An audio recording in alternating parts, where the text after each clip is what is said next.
விவசாயிகளின் கோரிக்கைகளை முன்வைத்து பிப்ரவரி 7ஆம் தேதி கன்னியாகுமரியில் இருந்து காஷ்மீர் நோக்கி ஜக்ஜித் சிங் தல்லேவால் தலைமையில் விவசாயிகள் யாத்திரை.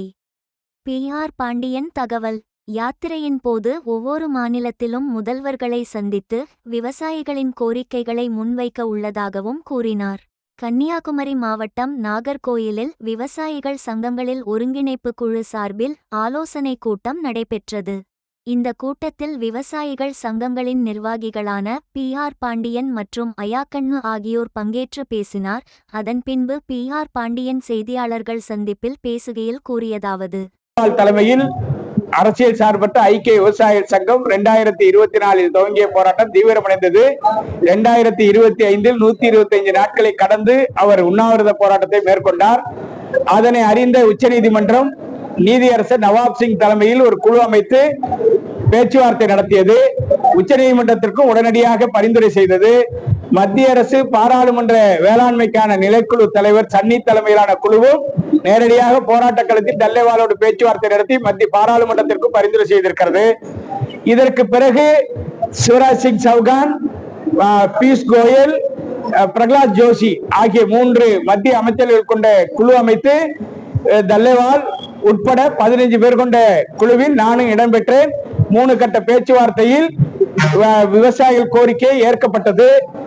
வர்த்தகத்துறை அமைச்சர் பியூஷ் கோயல் வணிகர்களிடத்திலும் கருத்து கேட்டுதான் விவசாயிகளுடைய கோரிக்கையை நிறைவேற்ற வேண்டும் என்று கேட்டுக்கொண்டு ஏப்ரல் 4ஆம் தேதி 2025 தேதியை குறிப்பிட்டார். அதற்கு பிறகு கூட்டம் நடத்தாமல் ஒத்திவைக்கப்பட்டுள்ளது. இந்த நிலையில் தற்போது கன்னியாகுமரியில் வருகிற 7ஆம் தேதி தல்லேவால் தலைமையில் கன்னியாகுமரியில் இருந்து காஷ்மீர் வரை யாத்திரையை துவங்க இருக்கிறோம். அனைத்து மாநில முதலமைச்சர்களையும் சந்தித்து எங்கள் கோரிக்கைக்கு ஆதரவு கோர இருக்கிறோம். மத்திய அரசு விரைவாக அறிவிக்க வலியுறுத்தி நிறைவாக மார்ச் 19ஆம் தேதி டெல்லியில் ராம்லீலா மைதானத்தில் லட்சக்கணக்கான விவசாயிகள் பங்கேற்கிற மாபெரும் பேரணியை நடத்த இருக்கிறோம். அதற்காக இந்த மாவட்டத்தில் இருக்கிற கன்னியாகுமரி, தூத்துக்குடி, திருநெல்வேலி, தென்காசி உள்ளிட்ட மாவட்டங்களுடைய நிர்வாகிகள் பங்கேற்று அதில் 1000 பேர் பங்கேற்பதாக இங்கே முடிவெடுத்திருக்கிறார்கள். இந்த வடிவமைப்பு விழா துவக்க நிகழ்ச்சி வெற்றிகரமாக முடியும். தொடர்ந்து கன்னியாகுமரி மாவட்டத்தில் 4 வழி சாலைகள் அமைக்கிறோம் என்கிற பெயரிலும், ரயில்வே வழிகள் அமைக்கிறோம் என்கிற பெயரிலும், குளங்கள், ஆறுகள் உள்ளிட்ட நீர் ஆதாரங்கள் தொடர்ந்து அழிக்கப்படுவதும், பாலங்கள் கட்டுகிறோம் என்கிற பெயரில் ஒட்டுமொத்தமாக நீர்வாழை பாதைகளை தடை செய்வதும் ஏற்க இயலாது. இது குறித்து தீவிரமான போராட்டத்தில் இந்த பகுதி விவசாயிகள் ஈடுபட்டு வருகிறார்கள். ஆனால் தேசிய நெடுஞ்சாலைத்துறை, ரயில்வே துறை உள்ளிட்ட பல துறைகளுடைய அதிகாரிகள் அதை குறித்து அவர்கள் எந்த கவலையும் பெறாமல் ஒட்டுமொத்த விவசாயத்தை அழிக்கக்கூடிய வகையில் அந்த பணிகள் நடைபெறுகிறது. எனவே தமிழ்நாடு அரசு ஒரு உயர்மட்ட குழுவை அனுப்பி கன்னியாகுமரி மாவட்டத்தில் நீர்வழி பாதைகள் தடுக்கப்படுவதை தடுத்து நிறுத்த வேண்டும் என்று வலியுறுத்துகிறோம்.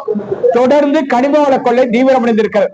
கன்னியாகுமரி, தூத்துக்குடி, திருநெல்வேலி, தென்காசி மாவட்டங்களில் கனிம வள கொள்ளை தீவிரமடைந்திருக்கிறது. மிகப்பெரிய அளவில் இயற்கை மாற்றங்கள் ஏற்பட்டிருக்கிறது. காலநிலை மாற்றம் ஏற்பட்டிருக்கிறது. ஓரிரு நாட்கள் பெய்ய வேண்டிய மழை ஓரிரு மணித்துளிகளில், ஓரிரு மாதங்கள் பெய்ய வேண்டிய மழை ஓரிரு மணித்துளிகள் கொட்டித்திருக்கிறது. இதே போல மிகப்பெரிய அளவில் இயற்கை மாற்றம் அடைந்திருக்கிறது. எனவே இந்த கனிம வள கொள்ளையை தடுத்து நிறுத்த வேண்டும். அதுபோல விலங்குகள், மலைகள் அழிக்கப்படுவதை தடுத்து நிறுத்த வேண்டும். விலங்குகளால் விவசாயிகள் அழிக்கப்படுவதும், விவசாய நிலங்கள் அழிக்கப்படுவதும், விவசாயிகள் கொல்லப்படுவதும் தொடர்வதை தடுத்து நிறுத்துவதற்கு தமிழக அரசு உரிய நடவடிக்கை எடுக்க வேண்டும் என்று நாங்கள் வலியுறுத்துகிறோம். இந்த மாவட்ட விவசாயிகள் இந்த இயற்கை வளங்கள், நீர்நிலைகள் பாதுகாப்பதற்கான தொடர் போராட்டங்கள் ஈடுபட்டு வருகிறார்கள். அதை தமிழக அரசு உடனடியாக உயர்மட்ட குழு அனுப்பி அதை ஆய்வு செய்து தீர்வு காணாவிட்டால் தேர்தல் களத்தில் ஆட்சியாளர்களுக்கு எதிரான போராட்டத்தை தீவிரமாக கன்னியாகுமரி விவசாயிகள் நடத்துவார்கள் என நான் எச்சரிக்கிறேன். நீர்வழி பாதைகளை பாதுகாக்க வேண்டும், கனிம வளங்களை பாதுகாக்க வேண்டும். இதற்கு ஆதரவாக போராடுபவர்களை, போகிறவர்களை அடையாளப்படுத்தி அம்பலப்படுத்துவோம். இதை பாதுகாப்பது ஒன்றுதான் விவசாயிகளை பாதுகாக்க முடியும், உணவு உற்பத்தியை பெருக்க முடியும். கன்னியாகுமரி மாவட்டம் இயற்கை வளங்கள் நிரம்ப உள்ள மாவட்டம். இந்த இயற்கை சூழலே இன்றைக்கு கேள்விக்குறியாக இருக்கிறது. எப்படி இதை அனுமதிக்க முடியும் என்கிற அடிப்படை தான் இன்றைக்கு இந்த கூட்டத்தில் அதற்கான முடிவுகளை எல்லாம் நாங்கள் தொடர்ந்து உங்களுக்கு அறிவிப்போம். அதில் எடுக்கப்படுகிற முடிவுகள் அடிப்படையில் போராட்டங்களை தீவிரப்படுத்துவோம்.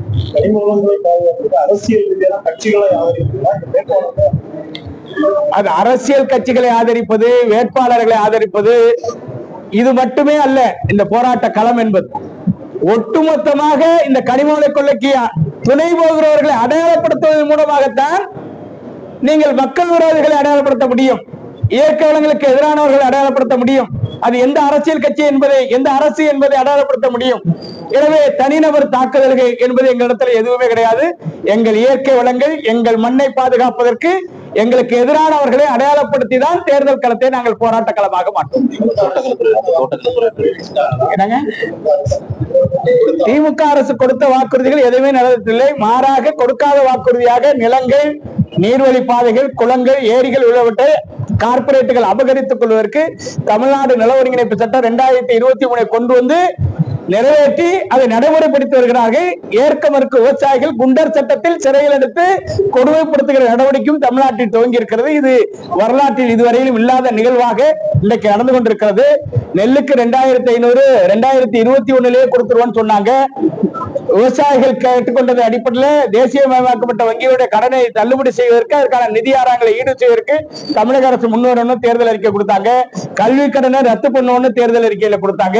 எதையும் நிறைவேற்றல.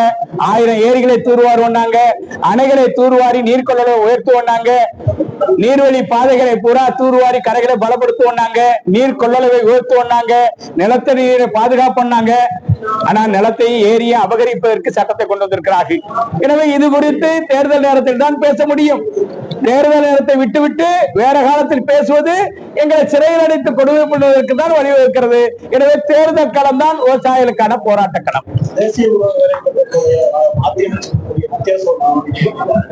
மத்திய அரசு மகாத்மா காந்தி பெயரை அவர்கள் எடுத்திருப்பது என்பது மிகப்பெரிய தவறான ஒன்று.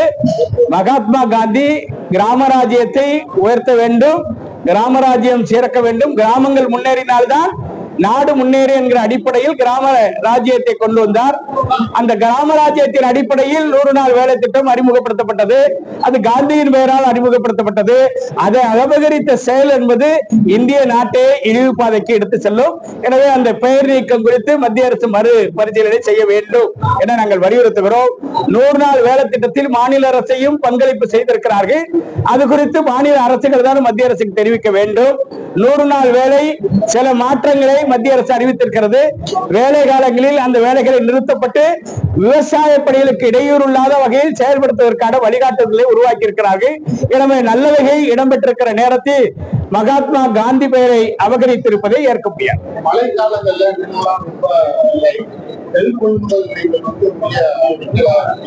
மாநில அரசு தேவையான கிடங்கு வசதிகளை ஏற்படுத்தவில்லை. எல்லாத்தையும் தேர்தல் கொடுத்தார்கள். மாறாக அவர்கள் தனியாரை கொள்முதலில் அனுமதித்து கடந்த ஆண்டு அனைத்து மாவட்டங்களிலும் தனியார் கொள்முதலை ஊக்கப்படுத்தினார்கள். அதற்கு எதிராக போராட்டம் நடத்தினோம். காவிரி டெல்டா தவிர்த்து மற்ற மாவட்டங்களை அறிவித்தார்கள். அந்த கொள்முதல் செய்த நெல்லை கொள்முதல் செய்த தனியார் அனுமதி பெற்ற தனியார் நிறுவனம் விவசாயிகள் பலமே கொடுக்கல. அதற்கான பல போராட்டம் நடத்தியிருக்கிறோம். தமிழ்நாட்டிற்கென ரபி காரிஃப் பருவம் பொருத்தம் கிடையாது. எனவே தமிழ்நாட்டிற்கென தனக்கு கொள்கை முடிவு வேணும், கொள்முதல் கொள்கை முடிவு வேணும்னு நாங்க தொடர்ந்து வலியுறுத்தி வர்றோம். மத்திய அரசு மாநில அரசுக்கு சொல்லிட்டு எங்கள்கிட்டையும் அவங்க நேரடியா சொல்லிட்டாங்க. நாங்களும் மாநில முதலமைச்சருக்கு அதை எழுத்துப்பூர்வமா கொடுத்துட்டோம். ஆனா மாநில அரசு தமிழ்நாட்டிற்கென தனி கொள்முதல் கொள்கை வேணும் என்கிற கேள்வியை இதுவரையிலும் முன்வைக்கவில்லை. தமிழ்நாடு அரசு முன்வைத்தால் தான் நாங்கள் அனுமதி தருவோம் என்று சொல்கிறார். எனவே அதற்கான நடவடிக்கைகளை தமிழக அரசு மேற்கொள்ள வேண்டும். மழை பெய்து நெல் நனைந்த பிறகு ஈரப்பதத்திற்கு அனுமதி கேட்பதும், மழை பெய்து நெல் நடைவதை பார்த்து வேடிக்கை பார்ப்பதும், அதற்கான கிடங்குகளை முன்கூட்டி ஏற்படுத்தாததும், 400 கோடி 500 கோடி செலவு செஞ்சு இருங்காட்டுக்கோட்டையில காரு பந்தய திடல் இருக்கு, எல்லா வசதியோட இருக்கு. சென்னையில அருகாமையில இருங்காட்டுக்கோட்டையில. ஆனா 500 கோடி 600 கோடி செலவு பண்ணி சென்னைக்குள்ளேயே காரு பந்தயம் செலவு பண்றீங்க. அந்த 400 கோடியில தமிழ்நாடு பூரா நீங்க கிடங்குகள் கட்ட அந்த தானியங்கள் மழையில நனையுமா? அதற்கான திட்டமிடல் உங்ககிட்ட இல்லையா? எவ்வளவு அனாவசிய செலவு செய்றீங்க? இலவச திட்டங்களை சொல்றீங்க. ஆனா இலவச திட்டம் என்கிற பேரால தொலைநோக்கு பார்வை கொண்ட மக்களுக்கான வாழ்வாதார உரிமைகளை பாதுகாக்கக்கூடிய திட்டங்களை செயல்படுத்துவதில்லை. அதற்கான நிதி ஆதாரங்கள் கொடுக்கப்படுவதில்லை. வேளாண் உணவு உற்பத்தியை மாநில அரசும் மத்திய அரசும் பொறுப்பேற்க வேண்டும் என்று சொல்லுகிறோம். அதை கொடுக்க மறுக்கிறீர்கள், ஏற்க மறுக்கிறீர்கள். விவசாயிகள் உற்பத்தி செய்தால் நாங்கள் உற்பத்தி பெருக்கம் என்று மார்த்தட்டிக் கொள்கிறீர்கள். விவசாயிகள் அழிந்தால் அதற்கு காப்பீடு திட்டத்தில் கூட இழப்பீடை பெற்றுத்தர மறுக்கிறீர்கள். காப்பீட்டு நிறுவனங்களோடு அரசாங்கம் பங்குதாரர்களாக மாறி இருக்கிறது. காப்பீட்டுக்கான பணம் 5,000 கோடி ரூபாய் ஆண்டொன்றுக்கு தமிழ்நாட்டில் மட்டும் விவசாயிகள் பேரில் காப்பீட்டு நிறுவனங்கள், கார்ப்பரேட் நிறுவனங்கள் அபகரிப்பதற்கு ஆட்சியாளர்கள் கூட்டு சேர்ந்து கூட்டு கொள்ளையில் ஈடுபடுகிறார்கள். எப்படி விவசாயிகள் வாழ முடியும்? எனவே ஒரு நெருக்கடியான காலகட்டத்தில் தான் இந்த சட்டமன்ற தேர்தல் வந்திருக்கிறது. இதையெல்லாம் நாங்கள் மக்கள் மத்தியில் எடுத்து செல்ல தயங்க மாட்டோம். எங்களுக்கு அரசியல் கிடையாது, எங்களுக்கு ஆட்சியின் மீது காழ்ப்புணர்ச்சி கிடையாது. எங்களுக்கு கொடுத்த வாக்குறுதிகளை நிறைவேற்றாத ஆட்சியாளர்கள் அரசியல்வாதிகளை அம்பலப்படுத்துகிற விதமாக தேர்தல் களத்தில் விவசாயிகள் ஒன்றிணைவதன் மூலமாகத்தான் எதிர்காலத்தில் அமைய இருக்கிற அரசாங்கங்களும் விவசாயிகளை பாதுகாக்கும் என்கிற, விவசாயிகளுக்கான திட்டங்களை நிறைவேற்றும் என்கிற அடிப்படையில் தான் எங்களுடைய பயணம் தொடர்கிறது.